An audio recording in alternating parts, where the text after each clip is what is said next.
Cordial saludo. Jueves 4 de agosto celebra la Iglesia la memoria de San Juan María Vianney, más conocido como el Santo Cura de Ars, y nos trae la liturgia de la palabra del libro de Jeremías 31 al 34. Miren que llegan días, oráculo del Señor, en que haré con la casa de Israel y la casa de Judá una alianza nueva. Dios se ha elegido un pueblo. Con ese pueblo ha hecho una alianza.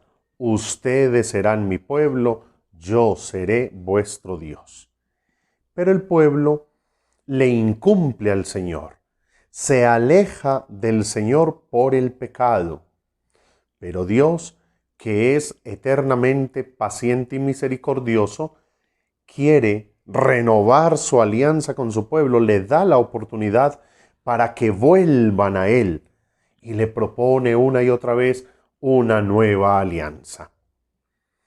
Pues el pueblo de la nueva alianza es la Iglesia Católica. Y entonces recuerdo aquí una imagen que he visto en redes sociales y me gusta mucho, donde alguien le pregunta a un católico: ¿y usted sigue en la iglesia después de tantos escándalos? Y el católico le responde: no voy a dejar a Jesús por culpa de Judas. La Iglesia Católica es el nuevo pueblo de la alianza. Y esa alianza es sellada, ratificada con la muerte y resurrección de Jesucristo, el Señor, el Dios hecho hombre, el Emmanuel, el Dios con nosotros. Y una evidencia de que la Iglesia Católica es el nuevo pueblo de Dios la encontramos en el Evangelio de hoy, de San Mateo capítulo 16 del 13 al 23. Hay como dos momentos muy fuertes. Primero, después de ese diálogo que tiene Jesús con los apóstoles: ¿quién dice la gente que soy yo? ¿Y quién dicen ustedes que soy yo?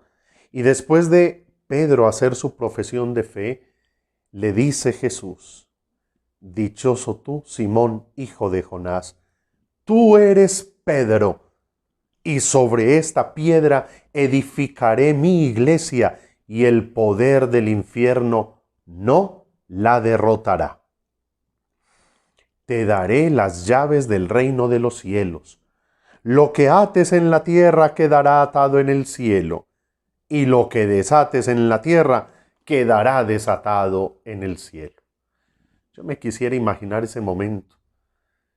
Tanto misterio, pero a la vez un momento como tan sublime, tan especial. Me imagino la solemnidad de esas palabras de Jesús para este hombre pescador que le seguía. Pero al momentico, Pedro comete un error, porque después de que Jesús empieza a contarle sobre todo lo que va a tener que padecer, y yo no me puedo imaginar qué sentiría Pedro. Pues ya Jesús me dio autoridad, entonces venga, Señor, no lo permita Dios, Señor, eso no te puede pasar. Y después de que Jesús lo nombra como el portador de las llaves, le dice a Pedro: quítate de mi vista, Satanás, que me haces tropezar. Tú piensas como los hombres, no como Dios. Qué paradójico eso. Pero no vemos a Jesús diciéndole a Pedro: ¿sabe qué? Ya usted no va a ser la piedra de la iglesia. Ya usted no va a ser la cabeza de la iglesia. No. Venga, que siga Juan más bien. O a ver uno que sea menos necio que Pedro. No. Jesús en varios momentos le viene a ratificar su misión. Recordemos ya después de la resurrección, cuando se encuentran y Jesús le pregunta: Pedro, ¿me amas? Pedro, ¿me amas? Pedro, ¿me amas? Y le dice 3 veces: apacienta mis ovejas. Ratifica ese voto y ese legado que le había entregado unos momentos antes. fue Pedro, la cabeza de la iglesia, gústenos o no. Yo creo que ese es el gran problema de la modernidad, que queremos una religión que nos guste. Nos vamos es por lo que nos gusta. Jesús no nos da lo que nos gusta. Jesús nos da lo que nos conviene para nuestra salvación. Y así no nos guste la Iglesia Católica, fue la que Él nos dejó para la salvación. Y fue a Pedro el que dejó. Decisión de Jesús. Pero es maravilloso ver que no podemos reclamar una iglesia perfecta porque Jesús no dejó hombres perfectos. Y eso tenía todo un sentido y toda una razón de ser.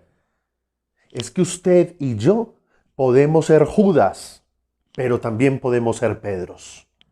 Podemos ser esos apóstoles que a pesar de la caída, del pecado, nos queremos convertir, queremos volver a Dios, volvemos a intentarlo, restablecemos la alianza, porque Él es nuestro Dios y nosotros somos su pueblo y ovejas de su rebaño. Más bien, cuando veamos escándalos, dificultades en la iglesia, oremos y oremos mucho. A muchos no les gusta el Papa Francisco. Yo vivo encantado con él, el Papa de la Misericordia. Pues oremos por él, oremos mucho por él, querámoslo. Es nuestro Papa. Queramos, amemos a la Iglesia Católica porque nosotros mismos somos iglesia. Sintámonos orgullosos de nuestra iglesia y empecemos por conocer nuestra fe para vivirla a conciencia y a plenitud. Feliz día y que Dios les bendiga.